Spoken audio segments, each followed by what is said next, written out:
His Excellency Ambassador Gilad Erdan, dear ambassadors, distinguished guests, in the face of the most violent and widespread sexual and physical assault of women in recent history, a silencing and gaslighting industry thrives. Unfortunately, there are people who are not content in simply overlooking the disaster, but rather actively works to question the facts. On this Women's Day 2024, Israeli post-traumatic women from the massacre's horrors must also deal with silence and silencing around the world, including from global institutions that safeguard women's rights worldwide.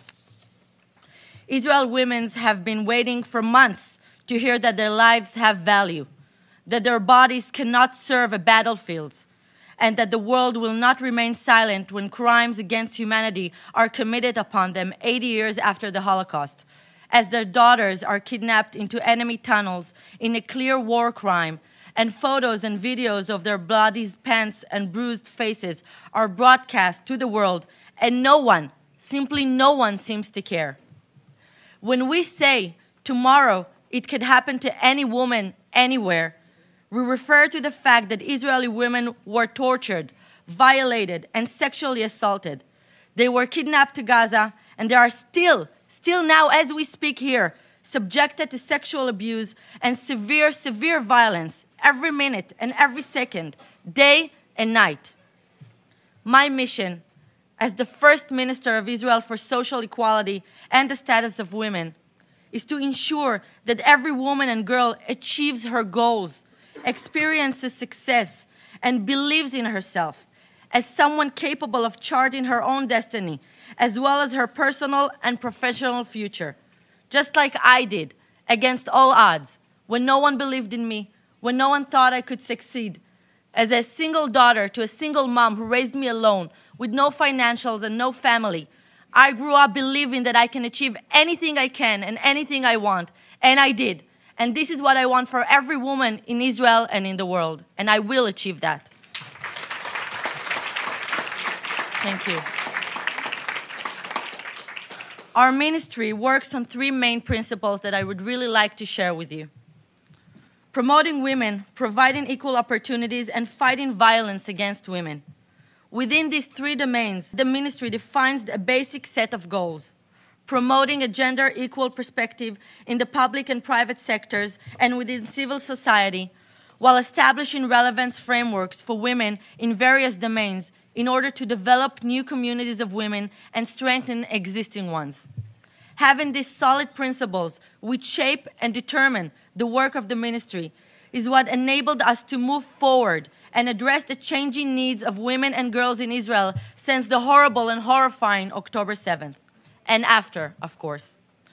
Women and girls are especially vulnerable in emergency situations and times of war, within significant threat to their well-being, economic independence, and personal safety.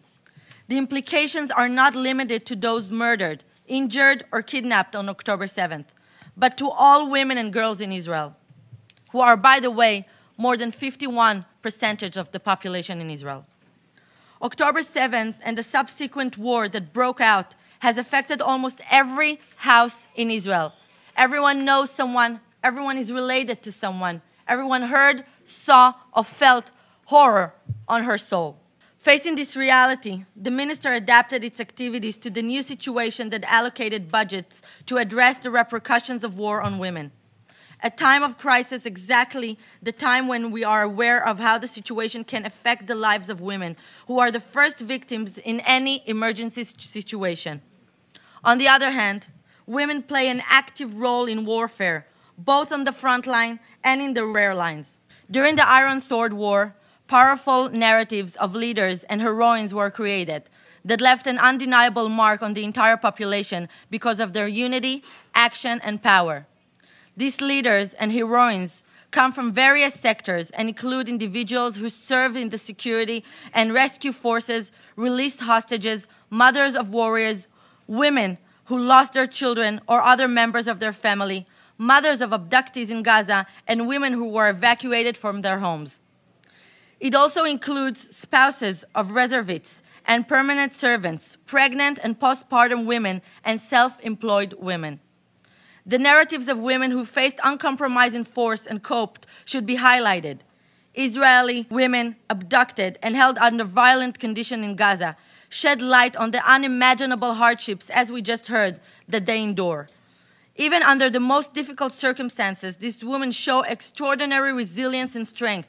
They are able to defy their kidnappers through mutual support and solidarity, and they provide hope for other prisoners.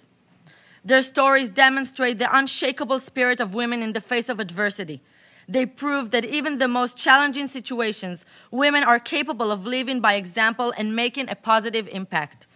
It was demonstrated by Nili Margalit, a nurse in the pediatric emergency room at Soroka Hospital, who was abducted from her home in Nir Oz kibbutz and held captive for 55 days in Gaza.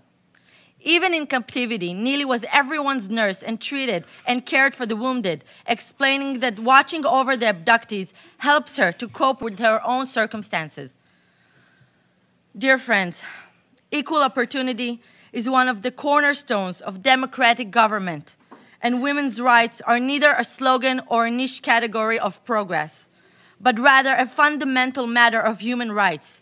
It is important, super important, for Israel to take part in all international forums, transmit data, and send representatives when necessary, as it is one of the obligations of the reformed civilization to protect the rights of women wherever they are.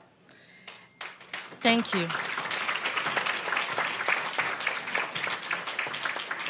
As women's participation in all respects of society has consequences for GDP and growth, it is the interest of both social and governmental authorities to promote gender equality in all spheres.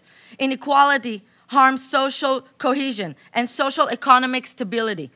The first step on this path to financial security is to increase earning capacity. Financial independence is the key to a woman liberation. An independent woman is more likely to live an equal relationship and be able to save herself, or at least significantly reduce her dependence and vulnerability. Employment is a powerful tool for bringing fairness, equality, and tolerance to any society around the world. Additionally, my office promotes a comprehensive plan for promoting women and equal opportunities in Israel. Our ministry strives to promote the participation of women in decision-making positions, and we are developing a pool of qualified women for filling senior positions in government ministries and governing committees, which is currently being expanded and will be open to the business community as well. It's a very important step, which I hope from our little country in Israel, the world will lead on and continue. Our journey to gender equality is a long one. We make no mistake, we are not thinking that Rome was built in a day. And we are committed to it, fully committed to it. I can tell you that my story alone is what made me stronger to make any girl that has no means and no dreams to believe in herself to achieve whatever she wants. And when I meet girls around the world as well, I see the hopes and dreams in their eyes that were taken away from them, just the basic right to dream, and we will not allow it. However, the challenges along the way, such as the current challenging period, do not weaken us.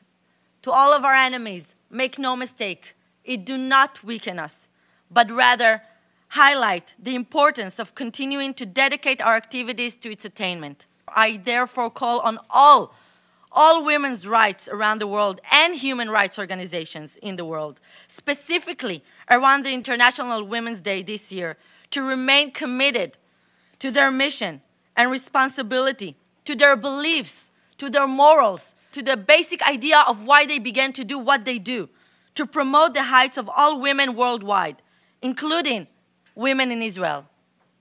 Because anti-Semitism is not stronger than feminism. Thank you.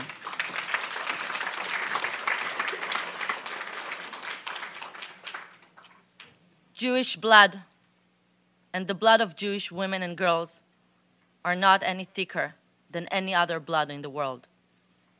To conclude, I would like to pray with all of you, the people that are here, that I believe their morals and values are above anything else, to pray for the fast and safe return of all of our hostages. For God, all of our gods, to keep our girls, our women safe there. And remember, no matter what happens, Am Israel Chai. Thank you very much.